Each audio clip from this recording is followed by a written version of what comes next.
अगर आपने ये वीडियो पूरी देख ली तो ये आपकी आत्मा को झंझोड़ कर रख देगी। अगर आप एक सच्चे देशभक्त हो, देशभक्त तो छोड़ो, अगर आप एक अच्छे इंसान भी हो तो आप इस वीडियो को शेयर करने पर मजबूर हो जाओगे।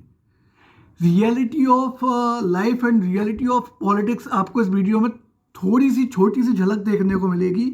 और मन से और दिल से देखना, पूरी वीडियो कंप्लीट करना। अगर आप उसके बाद भी मजबूर नहीं हो और आपने खुद से शेयर नहीं कि मुझे नहीं पता आपका दिल और दिमाग क्या कहता है, आप किस प्रकार के व्यक्ति हो। नमस्कार, मैं नीलेश पासवान। मैं फिर से आप लोगों को जगाने के लिए आ गया हूँ, देश के प्रति कुछ करने के लिए। एंड एक क्वेश्चन है मेरा जो कि रियलिटी है। अपन सब जानते हैं आज के समय पे सबसे ज़्यादा जो महत्व किसी चीज़ को दिया जा रहा है तो वो है पैसा। आप मंदिर जाओगे, आपके पास पैसा है, आप आएंगे। आप हॉस्पिटल्स जाओगे, आपके पास पैसा है, आपको पहले प्रायोरिटी दी जाएगी। आप कहीं भी एंटर होते हो, आप कहीं भी जाते हो, पैसा सबसे ज़्यादा महत्वपूर्ण है। पर इसकी एक और सच्चाई है जिस पर अपन लोग नज़र नहीं देते हैं। अपन भी पैसा यूज़ करते हैं किसी जगह पर, कहीं ना कहीं ऐसा होता है और होगा जहाँ पर आप छोटे पड़ जाओगे और कोई आपसे बड़ा होगा, आपसे ज़्यादा पैसे वाला होगा, वो आगे निकल के चला जाएगा, वो उस चीज़ का बेनिफिट ले लेगा। तो आपको नहीं लगता कि अपन को एक ऐसा सिस्टम खड़ा करना चाहिए जहाँ किसी का भी पैसा चले ही ना, सिस्टम सिस्टमैटिक तरीके से चले और सबको बराबर का सम्मान मिले और सबको बराबर का हक मिले। इसके बाद में एक क्लिप प्ले करूँगा, वो देखिएगा। उसमें पैसे के बारे में बताया गया है कि पैसे का कितना महत्व है। एक बॉलीवुड मूवी की क्लिप है। And please bar bar request कर रहा हूँ मैं आपसे कि आगे बढ़कर आओ, निकलो, एक सिस्टम ऐसा खड़ा करते हैं साथ मिलकर जो जेन्युइन हो और लोगों की हेल्प करे, आपको हेल्प मिले उससे। आज आपको ज़रूरत नहीं है हेल्प की, बट क्या आप बेल्ट लगा के बोल सकते हो या डंके की चोट पर बोल सकते हो, फ्यूचर में भी नहीं पड़ेगी आपको ज़रूरत। सोच विचार कर इग्नोर किया करो यार।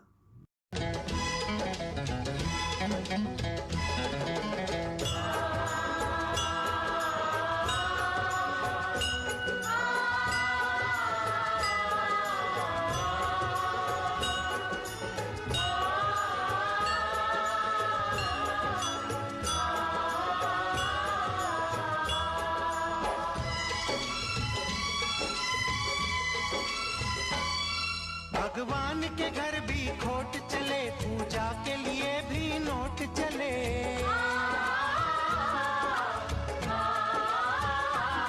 जो चाहे करवा लो धन से, हर काम बने डोनेशन से।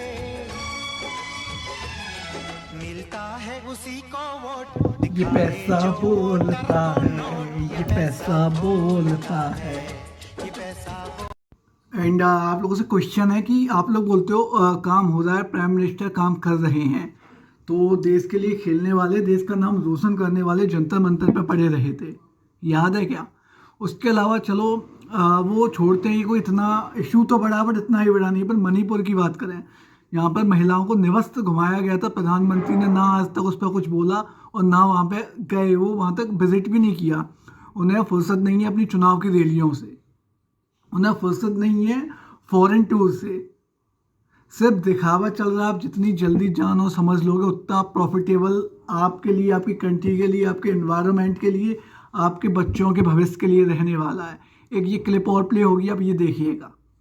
70 साल में नहीं हुआ, वो अब आकर के हुआ है। मेरे पहलवान बेटियों को जंतर मंतर पे बैठी रही, उन्हें घसीट करके दिल्ली पुलिस उठा करके ले गई। उस दिन, जिस दिन नई संसद का उद्घाटन हो रहा था, ये मेरे देश का काला दिन था। दूसरी बात, जो 70 साल में नहीं हुआ, मणिपुर जैसी घटना 70 साल में कभी नहीं हुई। मैं हमारी बहन बेटियों को निर्वस्त्र करके परेड कराई गई, और उस सरकार में जो कहते हैं प्रधानमंत्री जी मेरा 56 इंच का सीना है, उन्हीं का मुख्यमंत्री था वहाँ पे, भारतीय जनता पार्टी का मुख्यमंत्री था। एक शब्द नहीं निकला उनके मुंह से, जो 70 साल में कभी नहीं हुआ।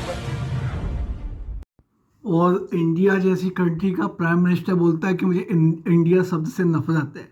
और जो एक क्लिप आगे आई उसमें बोला गया कि मणिपुर पर उनसे चर्चा करने की बात की गई तो वो बोलते हैं इंडिया सबसे नफरत है। भाई मणिपुर में एक मैं अपनी हर वीडियो में बोलता हूँ, पहले भी बोला है फिर बोलता हूँ, एक राजा का धर्म होता है अपनी प्रजा का रक्षा करना। आप कोई एहसान नहीं कर रहे हो, अगर आप किसी के लिए कुछ अच्छा कर रहे हो तो वो आपका धर्म है, इसीलिए आपको चुन के राजगद्दी पर बैठाया गया है। आपसे पूछा जाता है कि ऐसा क्यों हो रहा है तो आप बोलते नहीं हो।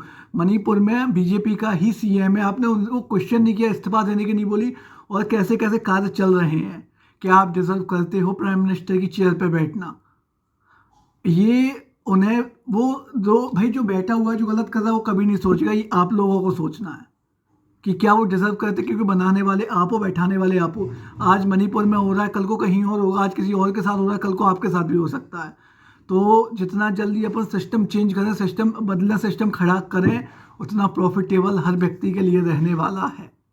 देश के इतिहास में कभी नहीं हुआ। ये बहुत बड़ा दुर्भाग्य है पूरे देश का कि आज हमें एक ऐसा प्रधानमंत्री मिला है जो कह रहा है कि मुझे इंडिया शब्द से नफरत है। और क्यों नफरत है? क्योंकि केवल और केवल विपक्ष मणिपुर पर चर्चा मांग रहा है। देश के ही प्रधानमंत्री है। अरे अपने देश के प्रधानमंत्री से बात नहीं करेंगे देश के सारे सांसद, तो क्या किसी विदेश के प्रधानमंत्री से जाके बात करेंगे? पिछले 90 दिन में देखे प्रधानमंत्री जी कहां जाके आए। पापा न्यू गिनी जाके आए, इजिप्ट जाके आए, यूएई जाके आए, अमेरिका जाके आए, फ्रांस जाके आए, लेकिन आप एक ट्रिप मणिपुर में नहीं जा सकते, वहां पे जाके जायजा नहीं ले सकते, वहां के मुख्यमंत्री सीएम बीरेंद्र सिंह से आप इस्तीफा नहीं मांग सकते। तो देश के प्रधानमंत्री बनने का क्या हक रह गया आपके पास? संजय सिंह जी ने क्या कहा? उन्होंने देश की आवाज संसद में रखी। 1500 करोड़ का हम संसद बना देंगे, नई पार्लियामेंट बिल्डिंग इनॉग्रेट कर लेंगे, लेकिन उसके अंदर जाके बयान नहीं देंगे। ये रह गई है हमारी लोकतंत्र की परिभाषा।